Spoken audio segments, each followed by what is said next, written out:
They used my name, my money, and erased me from their lives until I erased their wedding. At my sister's betrothal bash, my uncle let out a hearty laugh. "Watch your wallet disappear," I quipped back, softly voiding the venue booking and freezing the card. He clinked his glass, still chuckling. There's always one person who feels like an outsider. The table burst into giggles, dismissing it as a playful jab. I surveyed the scene, absorbing every detail. Delicate napkins, sparkling cider glasses, and an excess of sweets no one craved. Everyone was dressed to impress, acting as if past hurts were erased. My grin was empty. Extraneous folks are easy to snip away, I muttered, easing my chair back and gliding out unnoticed. No one chased after me. Not my mom, not my dad, not even my sister, the star of the night's revelry. About 40 minutes later, my phone buzzed. It was a nervous waiter, a guy I recognized from school. "What's happening?" "It's chaos here," he stammered. I pressed for specifics. He said the staff were told to stop serving, the DJ left early, and the lights dimmed during the first dance. "Perfect," I replied, and ended the call. None of them, not even my sister with her radiant smile and practiced laugh, suspected I'd been planning this for months. Not out of malice or fury, but because I was weary of being the family's crutch.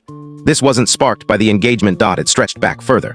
Before the $5,000 she borrowed and never returned, before they unintentionally left me out of a family portrait, before she gazed at me last Christmas and said, "You know you're not really essential, right?" I stayed quiet. I played my part. I kept footing bills. I showed up when no one else did. I buried my ego as the loyal son and brother until that night when I was deemed dispensable. The word stung sharply, like a knife grazing metal.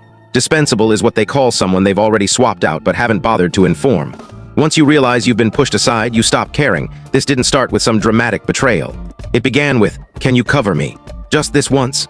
The first time Emma asked for money, she was sobbing, saying her rent was late, and she didn't want our parents to know she'd lost her job and needed a hand. That day, I wired her $1,200. She never brought it up again. The next time it was, "Just $300, I'll repay you by Friday."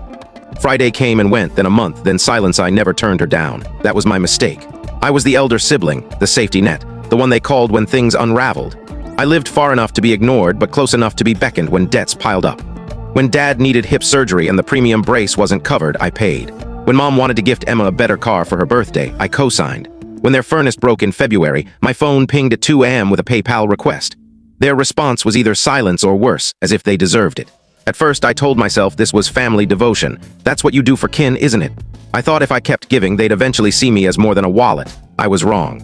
The first real jolt came when Emma got engaged. I learned about it through a glossy Instagram reel, her staged surprise on a rooftop, as her fiancé slipped a ring worth more than my car onto her finger. Cider fizzed, a drone hovered above, and the caption read, "I said yes, thrilled to celebrate with those who matter most." I stared at it for 10 minutes, checking for a missed text. We can't share the full story in this short video. Click the link in the description to watch the complete story.